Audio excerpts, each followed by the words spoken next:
Ukraine के खिलाफ आक्रामक हुआ है और ज्यादा रूस। हमले में Tu-95 बॉम्बर का इस्तेमाल किया गया है। 7 Tu-95 बॉम्बर से हमला किया गया। एंगल्स 2 एयरबेस पर लैंड हुए हैं ये बॉम्बर।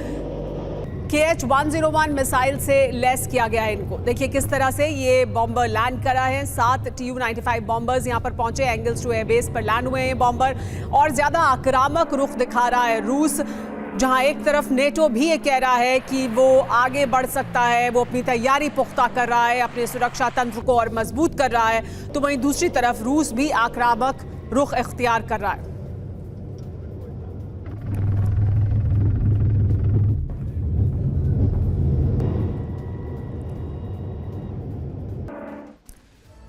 तो जंग का विनाशक चैप्टर क्या शुरू हो गया है या और ज्यादा विनाश होगा इस एक्शन में, क्योंकि रूसी बॉम्बर भी दिखाई दे रहे हैं।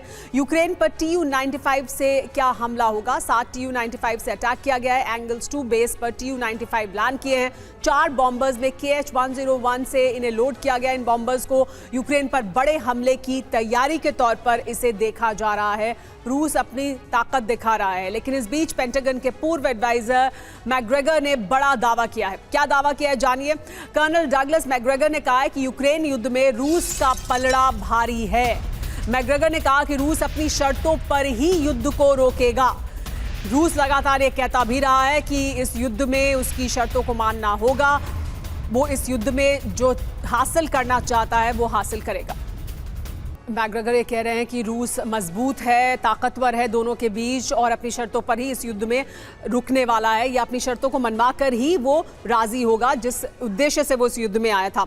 योगेश कुमार गुप्ता जी हमारे साथ मौजूद हैं। सर, रूस ये लगातार कहता रहा है, ये तो पहले दिन से जग जाहिर है कि रूस ज्यादा ताकतवर है, उसके बावजूद यूक्रेन बना हुआ है इस युद्ध में, उसे नेटो और अमेरिका मदद कर रहे हैं, लेकिन इस युद्ध को आप किधर जाता हुआ देख रहे हैं? रूस अपनी शर्तों को मनवाने तक क्या किसी भी सूरत में नहीं रुकेगा, या फिर इसमें कोई रास्ता निकल सकता है जो ट्रंप कोशिश कर रहे हैं?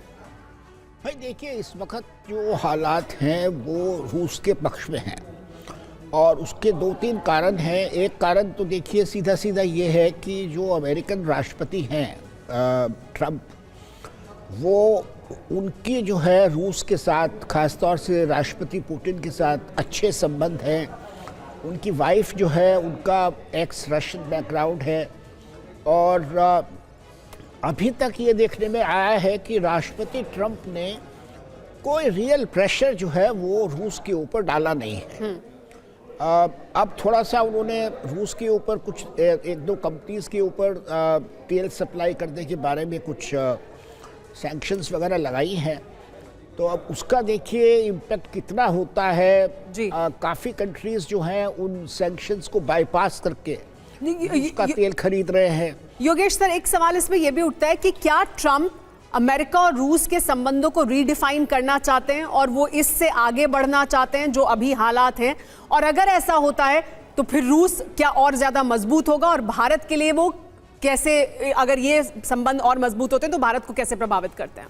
जी, आपने सही कहा कि वो राष्ट्रपति ट्रंप जो है उनके दिमाग में जो रूस की पिक्चर है वो राष्ट्रपति बाइडेन और लोगों से अलग है। वो सोचते हैं कि रूस एक बहुत बड़ी सुपर पावर है और रूस के साथ जो है अमेरिका के संबंध अच्छे होने चाहिए। जो स्ट्रेटेजिक कंट्रोल इश्यूज़ हैं उनके ऊपर एग्रीमेंट्स होने चाहिए और कोशिश करनी चाहिए कि रूस को चाइना से थोड़ा सा अपनी तरफ उनका झुकाव हो जाए। तो इसलिए वो कोशिश कर रहे हैं कि रूस जो है वो थोड़ा चाइना से हटकर अमेरिका की तरफ आ जाए, और इसके अलावा जो है कुछ कमर्शियल एरियाज़ में जो है वो चाहते हैं कि रिश्ते रूस और अमेरिका के बीच में मजबूत हो। और भारत पर वो बहुत प्रेशर डाल रहे हैं डोनाल्ड ट्रंप की भारत और रूस के रिश्ते जो है वो थोड़ा कमज़ोर हों और भारत अमेरिका की तरफ झुके।